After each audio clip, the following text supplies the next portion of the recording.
raha antsika ao anatin'ity tapatapam-bovo manaraka ity kosa fanotokanana omaly ary henoverina nampitoy any Madagasikara sy Eropa indray ilay fiaramanidina Airbus A340 300 ny compagnie pitaterana Air Madagasikara.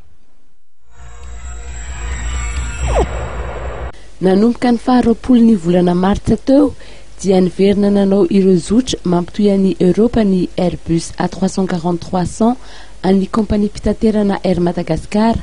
Raha ny ato izany nanomboka ny tapatapaky ny volana febroary izay nanamarika ny fiafaran'ny fifanarahana ACMI niarahana tamin'ny compagnie pitaterana Air France.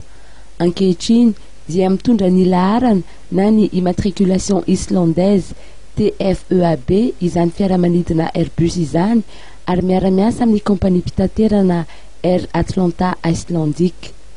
Nisy ny fiofanana izay nataon'ireo mpanamory mba hifanaraka amin'ireo fepetratakin'ny aviation civile islandaise, fiofanana izay hoentina manamafy ihany koa ireo traikefa efa nanan'ny mpanamory malagasy.